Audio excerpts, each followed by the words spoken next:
I paid my sister and her fiancé's rent for years, only to learn they mocked me behind my back. I cut them off, and karma hit. Yes, you heard that correctly. Rent. It wasn't as if they provided me with a place to reside. It was the opposite. I was sending them $800 each month to assist pay their home and bills. It all began roughly 3 years ago. Emma and her fiancé, Jared, were going through a difficult time financially. They were drowning in debt, and I could tell they were too proud to seek help. I had recently taken a job teaching high school. The salary wasn't terrific, but I wasn't married and didn't have any children, so I thought I could afford it. What's the point of having siblings? I offered to help them for a bit until they could get back on their feet. They were grateful, or so I thought. However, the interim arrangement dragged on. A month turned into 6. 6 months turned into 12. And then it hit me. 3 years of giving money every month, without fail. I restructured my entire life around it, no large purchases, no trips, simply living frugally to keep things going. Still, I did not complain. I knew I was doing the correct thing. Family comes first, always. Then followed the wedding announcement. They were finally getting married after all these years, and I thought, okay, this is a watershed moment. I secretly wished they'd tell me they didn't need my assistance anymore. Instead, Emma called me one day and asked if I could help with her wedding expenses. I'll never forget that call. I hesitated for a long time before telling her no. Emma, I already send you $800 a month. I can't do more than that, I told her. She became silent. I'm not sure what she wanted me to say, but I needed to draw the line someplace. Dad's birthday. The truth emerges. Fast forward 2 months to my father's birthday. We held a large family gathering at Grandma's place. It was the usual chaos, tons of food, kids running around, and folks debating whose barbecue sauce was superior. Emma and Jared appeared carefree. We were all in excellent spirits, enjoying beverages and discussing old family stories. Everything appeared normal. Toward the conclusion of the event, my grandmother approached and caressed my arm. "Brian, can we talk outside for a minute?" she said gently. I didn't think much about it. Grandma is known for her little heart-to-heart conversations. It can be life advice or simply a word of encouragement. I believed she was going to encourage me to settle down. She was always wondering when I was going to find a good girl and start a family. We strolled onto the porch, which was quieter. She looked around to ensure no one was listening in. Then she said something that struck me like a punch to the belly. "They made fun of you," she replied quietly. "Who?" I inquired, wondering. "Emma and Jared. They laughed behind your back." I felt my stomach drop. "What do you mean?" She paused before speaking. "They think you're stuck in life. That you'll never have a family of your own. That you're wasting your time trying to help them. They joke about how much you sacrifice while you live alone and struggle to be a teacher." I felt a tightness in my chest. I could not believe it. I had given so much for them, and this is how they perceived me? Some kind of loser who should be pitied and mocked at? I stood there in silence, taking in her words. Grandma stared at me with sad, knowing eyes. "Brian, you're a good man," she added softly. Grandma responded, "But you don't have to let them treat you like this. They're taking advantage of your kindness." I nodded, still stunned. What should I do with this information? Confront them in front of everybody? Ruin the evening? I was not going to let them have the satisfaction of seeing me rattled. Instead, I went back inside, smiled, and pretended everything was fine. I even clinked glasses with Jared when we celebrated Dad's birthday. However, within, everything had altered. I realized I couldn't continue living like this. Did they think I was a joke? Fine. Let's see how hilarious things get if the money stops rolling in. I wasn't going to lose my cool. I'd play it smart and keep it elegant. But they were soon to discover that I was no pushover. The fallout begins.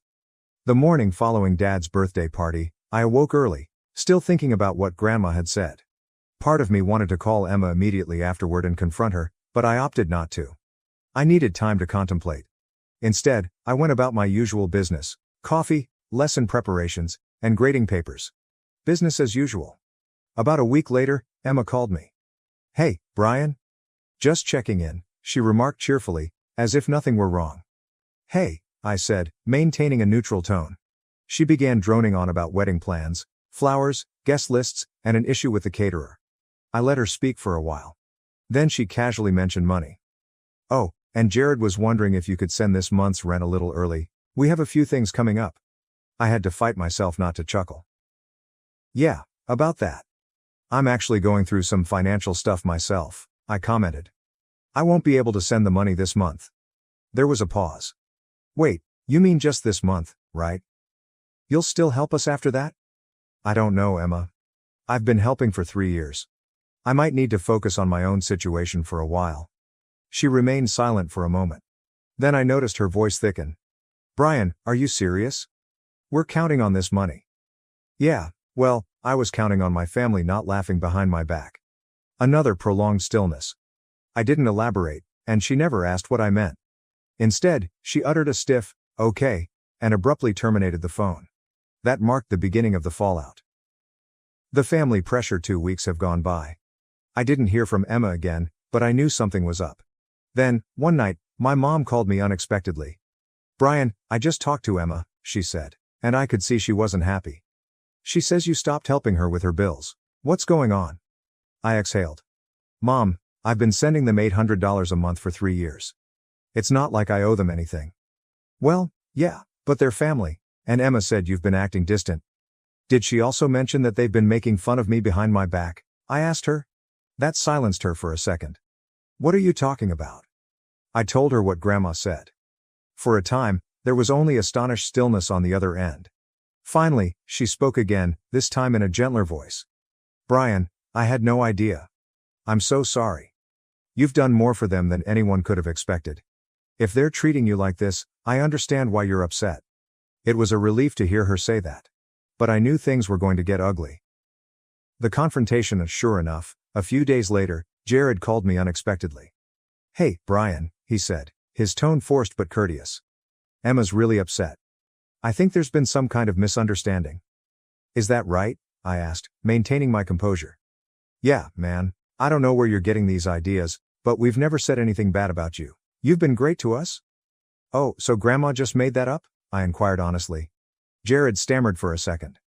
Look, if she said something, it was probably twisted. You know how old people can exaggerate.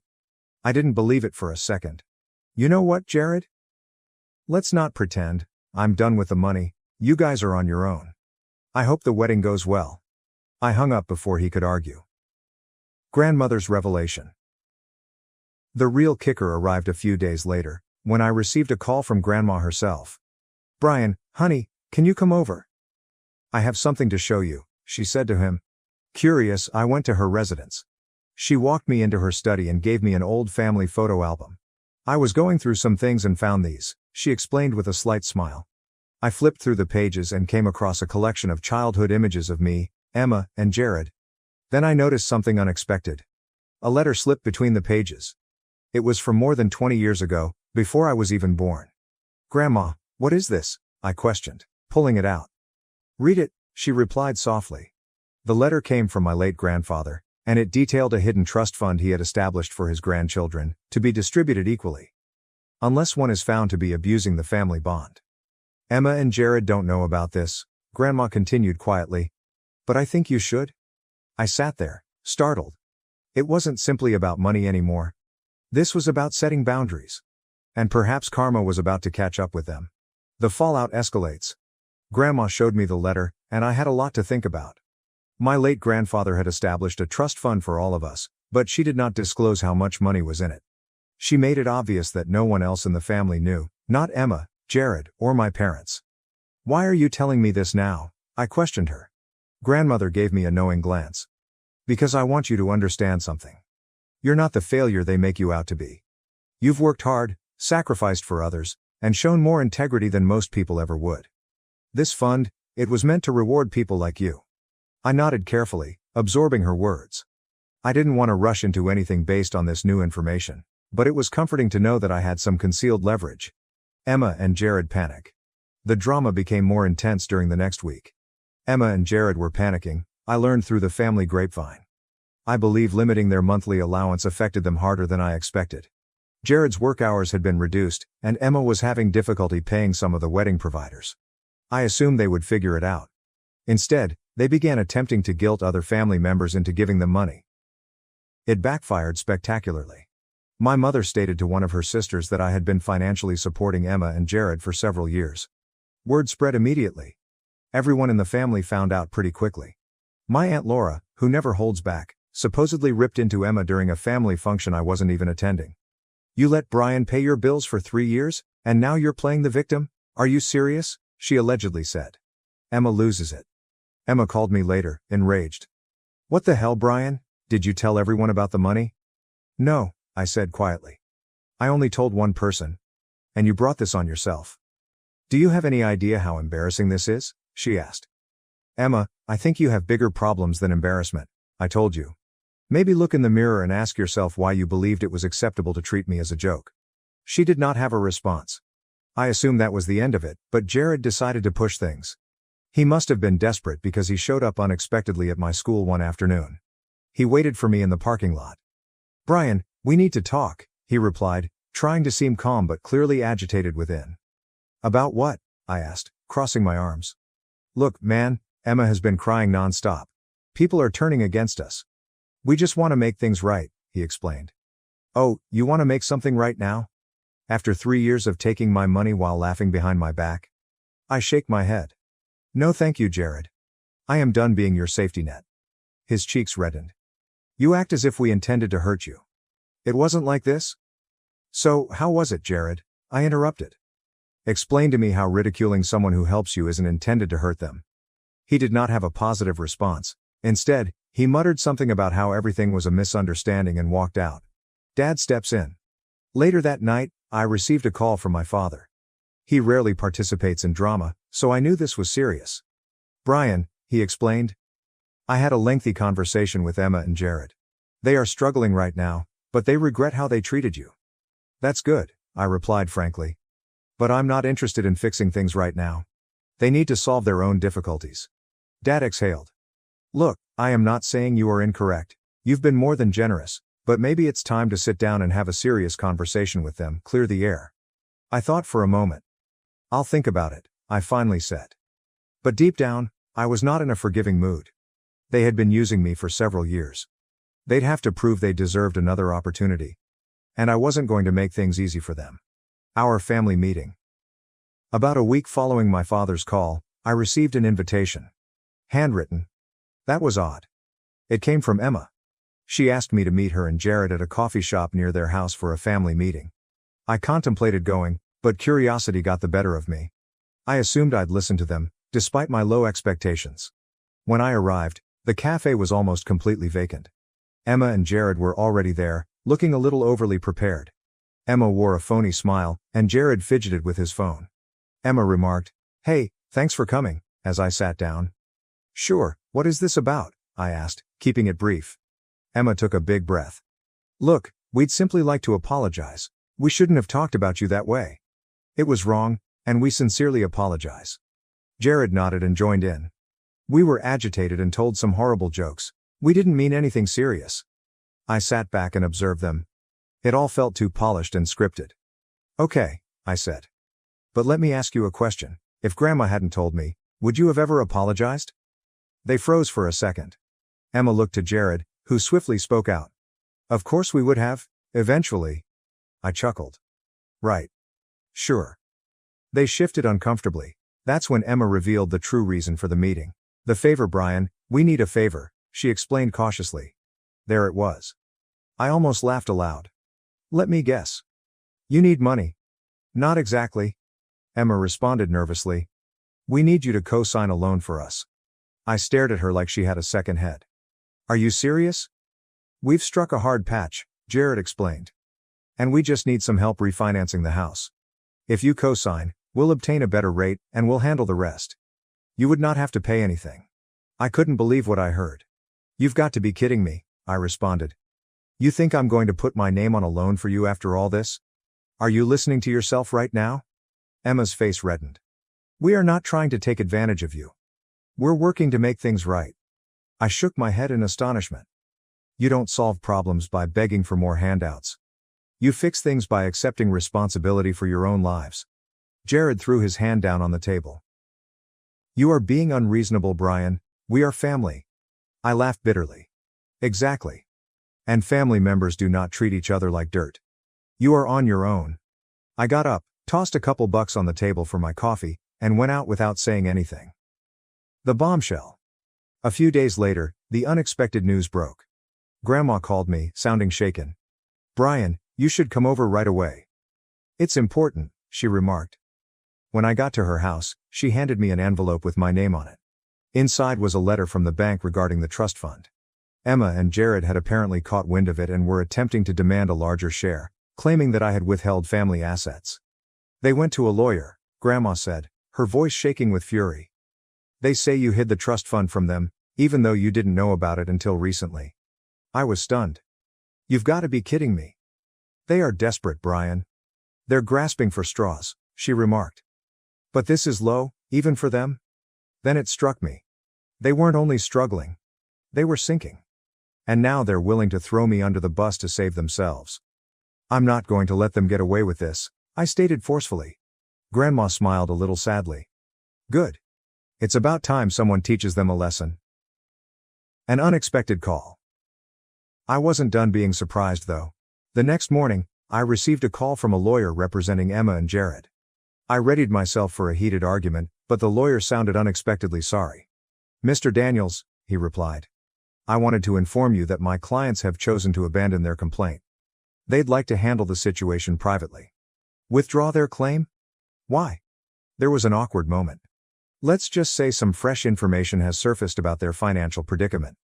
I believe they knew they were in no position to pursue it legally." I couldn't help wondering what had happened. Later that day, I heard from Aunt Laura. Apparently, Jared was sacked when someone anonymously claimed that he had been embezzling minor quantities of company money. To make matters worse, the bank flatly refused their loan application, citing credit worries. Karma had struck them severely. And I had not even moved a finger. Emma's final attempt a few days after the trust claim disaster, I was still processing everything when Emma texted me. "We should talk, please." I ignored her. The next day, she showed up at my residence unexpectedly. She was pacing outside my building when I returned home from work. I sighed and stepped out of the car. "What do you want, Emma?" I asked, already fatigued. She appeared frustrated.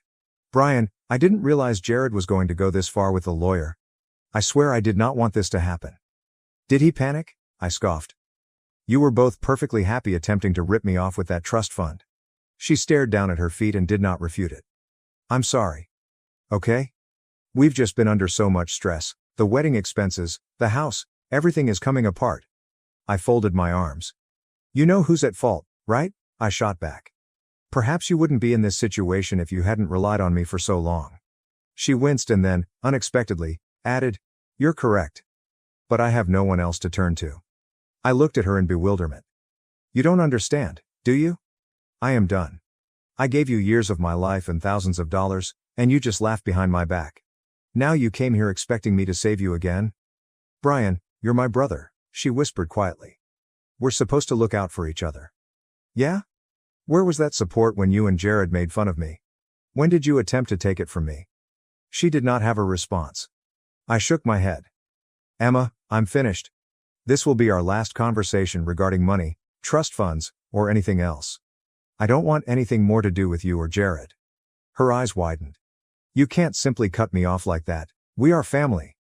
Watch me." With that, I walked inside, leaving her standing there. It hurt more than I wanted to admit, but it was enough. Grandma takes a stand. The next day, Grandma called. She had heard everything, and nothing in our family keeps a secret for long. "Brian, I want you to know something," she stated. "I've decided I'm not going to talk to Emma or Jared anymore, at least not for a long time." I was startled. "Grandma, you don't have to do that for me."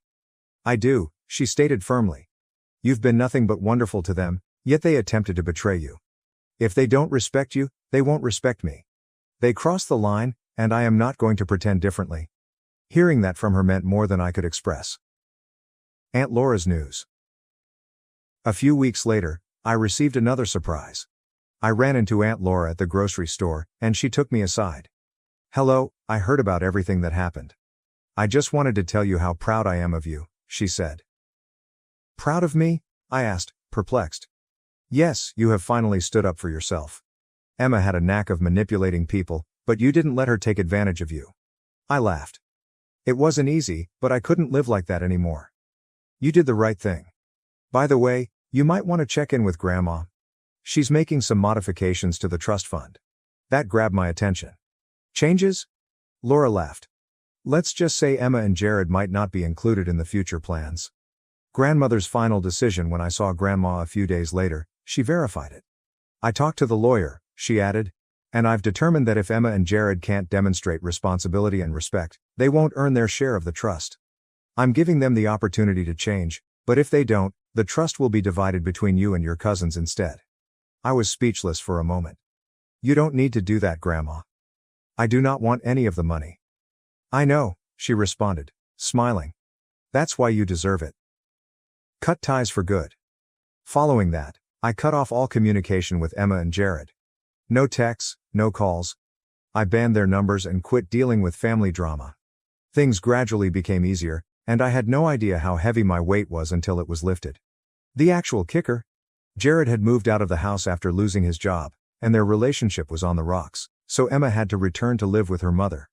I wasn't happy about it, but I couldn't ignore the irony.